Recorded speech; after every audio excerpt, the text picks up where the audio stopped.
Bonjour et bienvenue dans cette vidéo abordant le sujet des surfaces de projection. En hypnose, nous sommes parfois confrontés aux résistances plus ou moins volontaires de nos clients à se laisser aller vers un état hypnotique. De fait, dans cette position, il nous est difficile de mener un travail utile et à plus forte raison lorsque tout notre accompagnement s'appuie exclusivement sur l'état modifié de conscience. Heureusement, il existe certaines techniques qui permettent d'induire spontanément de l'état hypnotique tout en permettant un travail ressemblant de près ou de loin aux approches propres à l'accompagnement sous hypnose. Ce sont les avantages que peuvent nous apporter la technique des surfaces de projection.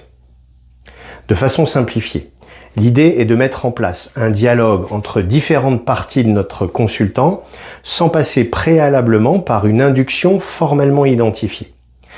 Avant de commencer, il est évidemment nécessaire pour le thérapeute que vous êtes d'identifier différentes parties inconscientes qui pourraient être en conflit ou qui pourraient avoir besoin de s'exprimer auprès du conscient.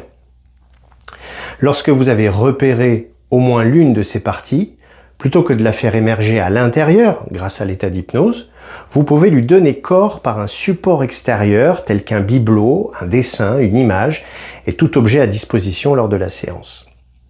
Mais avant d'aller plus loin dans ces explications et dans la mise en œuvre de cette technique, il est important de prendre conscience que le mécanisme à l'œuvre, à savoir la projection, est un mécanisme tout à fait naturel et absolument inconscient dans notre quotidien.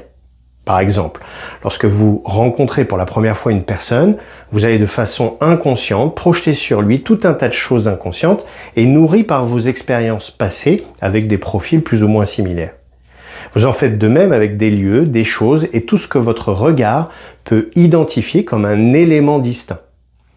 Cette projection inconsciente, elle est permanente et elle influence nos relations, nos affinités, nos choix, nos décisions, nos émotions. Mais revenons-en à notre exercice thérapeutique. Une fois que vous avez identifié au moins une partie qui pourrait ou devrait rentrer en relation avec le conscient, ou alors deux parties et même plus qui devraient entrer elles-mêmes en relation, alors vous allez demander à votre sujet de choisir de façon très spontanée des éléments dans l'entourage immédiat qui pourraient incarner chacune d'entre elles. Une fois cette étape réalisée, vous pourriez commencer par explorer, par le questionnement, les raisons qui ont fait choisir chaque tandem partie-objet. Grâce aux réponses apportées, vous pourrez déjà récupérer des informations utiles sur le rapport que peut avoir votre client aux différentes parties personnifiées. Ensuite, votre rôle sera de questionner sur les perceptions, les ressentis et les désirs de verbalisation entre les différentes entités. Ces échanges se feront du conscient vers l'objet sélectionné comme surface de projection, mais également de l'objet lui-même à destination du conscient.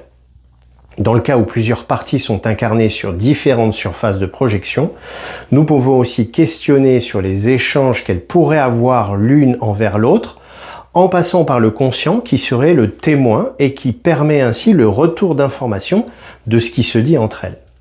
Prenons un exemple. Sandra est une personne anxieuse. Elle se sent particulièrement mal à l'aise et angoissée lorsqu'il s'agit pour elle de prendre la parole en public. Nous expliquons alors à Sandra que ces manifestations anxieuses dans le contexte de la prise de parole en public est l'expression d'une partie de son inconscient qui cherche probablement et maladroitement à lui apporter un bénéfice qui n'est pas encore identifié. À partir de là, nous demandons à Sandra de choisir autour d'elle un objet, un élément qui pourrait représenter cette partie inconsciente d'elle-même. Sandra choisit alors un faire-part de naissance posé dans la bibliothèque avec la photo d'un bébé. Nous lui demandons alors pour quelle raison a-t-elle spontanément choisi cet objet. Sandra nous répond « Je ne sais pas exactement, mais la fragilité que m'inspire ce nouveau-né m'a interpellé. » Nous demandons ensuite à Sandra de fixer du regard cet objet qu'elle tient dans ses mains. Je tiens à ce moment-là de les explications à vous rappeler que la focalisation du regard est un des premiers pas vers l'état modifié de conscience. Puis nous demandons à Sandra que ressent-elle lorsqu'elle est absolument concentrée et absorbée par ce faire-part, par cette image, par cette photo qu'elle tient au creux de ses mains. Sandra nous répond: je sais pas pourquoi, mais je me sens particulièrement ému. Nous rappelons alors à Sandra que cet objet symbolise la partie d'elle-même qui se manifeste par de l'anxiété lorsqu'il s'agit pour elle de prendre la parole en public. Nous invitons alors Sandra à prendre elle-même la parole, s'adressant à cette partie d'elle-même. Pourquoi es-tu là? À quoi tu sers? Qu'est-ce que tu essayes de me dire? C'est au sujet de décider spontanément ce qu'il souhaite verbaliser. Puis nous invitons Sandra à être attentive à tout ce que cette partie pourrait lui répondre et lui demandons d'énoncer les réponses de ce qui lui traverse l'esprit.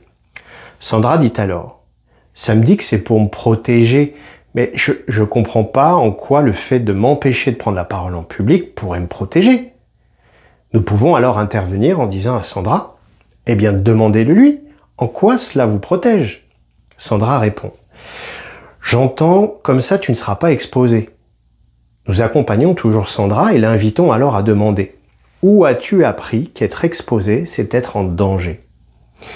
Soudainement, Sandra est prise d'émotion et se remémore un souvenir d'enfance où elle avait été victime de quolibets, de moqueries et de ricanements lors d'un de ses passages au tableau. Dans certains cas de figure, lorsque nous donnons la parole aux parties, il se peut que le conscient ne reçoive aucune réponse, ou plus précisément qu'il n'y prête pas attention. Dans ce cas, c'est à vous de reformuler la question et de demander: très bien, et si vous saviez, qu'est-ce qu'elle vous répondrait?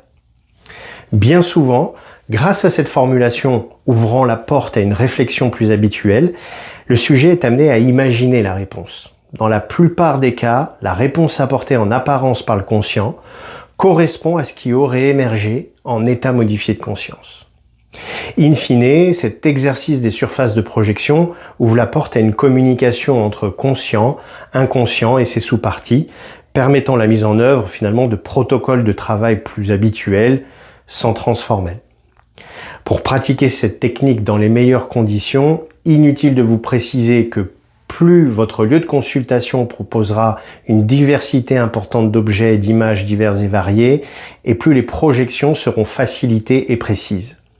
Certains de nos confrères et consoeurs utilisent d'ailleurs à ces fins une collection de personnages tels que les Schtroumpfs qui incarnent chacun d'entre eux un trait de caractère particulier. J'espère avoir été suffisamment précis pour que vous puissiez dès maintenant tester ce formidable outil et je reste bien sûr à votre disposition pour toute question et analyse de séance.